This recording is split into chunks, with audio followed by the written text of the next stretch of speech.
हे फक्त टाळपरायण नाही, ही मालेगावच्या एकजुटीची परंपरा. श्रावण महिना सुरू झाला की मालेगावच्या महारुद्र मंदिरात भक्ती आणि एकोप्याचा अनोखा संगम पाहायला मिळतो. अनेक वर्षांपासून सुरू असलेली टाळपरायणाची परंपरा आजही तितक्याच श्रद्धेने आणि उत्साहाने जोपासली जात आहे. श्रावणातील 7 दिवस गावातील नागरिक मंदिरात एकत्र येतात. दिवस असो व रात्र, टाळ मृदंगाचा निनाद, हरिनामाचा गजर आणि पारायणामुळे संपूर्ण परिसर भक्तिमय वातावरणाने भारून जातो. मात्र ही परंपरा केवळ धार्मिक कार्यक्रमापुरतीच मर्यादित नाही. या निमित्ताने गावातील ज्येष्ठ, तरुण आणि नागरिक एकत्र येतात, संवाद साधतात, सुखदुःख वाटून घेतात आणि गावातील विविध विषयांवर चर्चा करतात. आजच्या धावपळीच्या आणि मोबाईलच्या युगात माणसं एकमेकांपासून दुरावत असताना महारुद्र मंदिरातील ही परंपरा माणसांना पुन्हा एकमेकांशी जोडण्याचे काम करत आहे.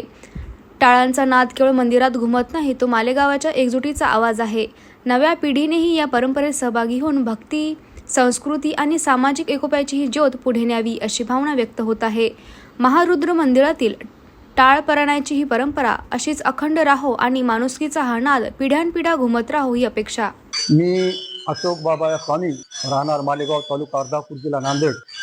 आज आमच्या ह्या मालेगाव येथील दक्षिणमुखी हनुमान, जे की ग्रामदैवत आहे मालेगावचं, इथे दरवर्षीप्रमाणे याही वर्षी म्हणजे ही परंपरा अखंडित माझ्या माहितीप्रमाणे 400 ते 500 वर्षापूर्वीपासून टाळ पारायणाची परंपरा चालू आलेली आहे. आणि हा टाळ पारायण श्रावण शुद्ध षष्टी या दिवशी सुरुवात होते आणि त्याची सांगता श्रावण शुद्ध त्रयोदशीला या दिवशी काकडा लावून समाप्ती होत असते आणि शेवटचा हा महाप्रसाद असतो.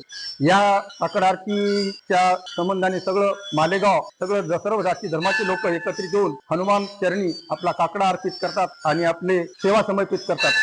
टाळ आरतीची ही परंपरा अशीच आहे की इथली विश्वस्त मंडळ यांनी योग्य नियोजन करतात आणि प्रत्येकाला 10-12चा ग्रुप करून सतत 24 तास 7 दिवस टाळ पारायणाची ही परंपरा अखंडितपणे चालू आहे. आणि ह्या टाळ पारायणामध्ये सर्व समाजाचे लोक एकत्रित होतात, टाळ पारायण करतात, आपली सेवा देतात.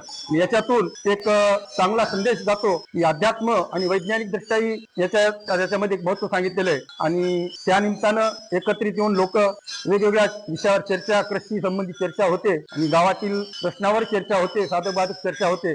असं हे ग्रामदेवत आमचं नवसाला पावणारं जाज्वल्य असं दक्षिणमुखी हनुमान ही परंपरा अखंडित राहो, अशीच अखंडित घडो हीच मी हनुमान चरणी प्रार्थना करतो. शेवटी सांगता 8व्या दिवशी काकडा लावून सर्व गावातील सर्व धर्मीय लोक काकडाला एकत्रित जमतात सकाळी 5 वाजता आणि काकडा झाल्यानंतर गावगावचे भजनी मंडळ बोलावून इथे भजनाचा कार्यक्रम होतो आणि शेवटी महाप्रसादानं या काकड्याची समाप्ती होतात.